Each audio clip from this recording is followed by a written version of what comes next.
שלום שלום, בוקר טוב לכם, יום חמישי של המקצוענים 10, כל בוקר כאן בין 9 ל-11. בשעה הראשונה יושבים איתי 3 מקצוענים, והיום נדבר על התנהגות תעסוקתית פולנית. מה זה בדיוק ואיך עושים את זה, את המעבר מהתנהגות פולנית להתנהגות תעסוקתית פוליטית, שעשויה אולי לקדם אותנו בעבודה במקום לקטר על זה שלא טוב לנו. אורית קלר ארזי, יועצת ארגונית בכירה, תספר לנו על כך הבוקר. נדבר גם על רגש האכזבה, ממה מורכב הרגש הזה, איך אפשר להתמודד איתו טוב ובאופן מוצלח, כי כולנו מתאכזבים כמעט ברמה היומיומית. רונית נשר, פסיכותרפיסטית, תיתן לנו את כל העצות בנושא הזה. ולסיום, כמו בכל יום חמישי, תחזית אסטרולוגית שבועית מפי ירון לבנה. בשעה השנייה יהיו איתי 3 אורחים חדשים, איתם אנחנו נדבר על הנושאים בראש הכותרות. אנחנו כאן בשידור חי, אתם הצופים בבית מוזמנים להתקשר, לשאול, להעיר ולהגיב בטלפון 077-757-1003 וגם בפורום שלנו בננה 10. אז אנחנו פותחים את המקצוענים 10 עם אורית קלר ארזי, בוקר טוב בוקר. לך. אז מה, פולניה חדרה גם לארגונים?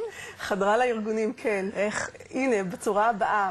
בעצם זה פולניות תעסוקתית, זה מונח שאנחנו פיתחנו או טבענו באתר שלנו בוס פרובלם, שעוסק בפולניות, או סליחה, ליתר דיוק, בפוליטיקה ארגונית, כדי לתאר את אותם עובדים או מנהלים שבעולם העבודה הם מפתחים כל מיני תחושות של קורבן, על כך שהם לא מצליחים להשיג את התוצאות התעסוקתיות שהם שואפים אליהם, כמו קידום, כמו העלאה בשכר או הטבות שכר או יוקרה אני מקצועית. עובד כל כך קשה, אני באה ראשונה למשרד כל בוקר והולכת אחרונה ובסוף מקדמים את זאת שלצידי. בדיוק. איך האפס הזה קיבל קידום ואני לא, ואני בכלל יותר ותיקה ממנו ויותר טובה ממנו. ואני משקיעה כל כך הרבה. משקיעה ממנו. ואני רק יושבת ומקטרת על זה. בדיוק. בבית, בסלון, ביום שישי.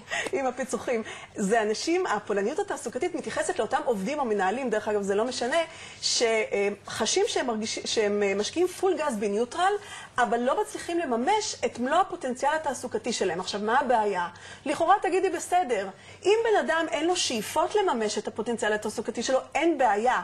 הבעיה הקורבנית הפולנית מתחילה כשהוא מתקנא בכל מי שמסביב, ולאורך זמן, כשהוא חושב כל הזמן איך האפס הזה והאפס הזה והאפס ההוא, כשהוא חושב את זה לאורך זמן, אז הוא נכנס למקום הקורבני, ואז הוא מתחיל להאשים את כל הסביבה, את הבוסים, את הבוסיות, את ההנהלה, כולם אשמים, הרצפה עקומה, זה לא שאני לא יודעת לרקוד. במקום הזה שבו אני מאשימה את כל העולם, במקום לקום, לקחת אחריות ולקחת שליטה על הגורל התעסוקתי שלי, זה המקום שהוא פולני תעסוקתי. זאת אומרת, במקום להפנות את האנרגיה לכיתורים והבכי, אז לא בכי ולא נהי, כן? ככה אומרים. בדיוק. מה צריך לעשות?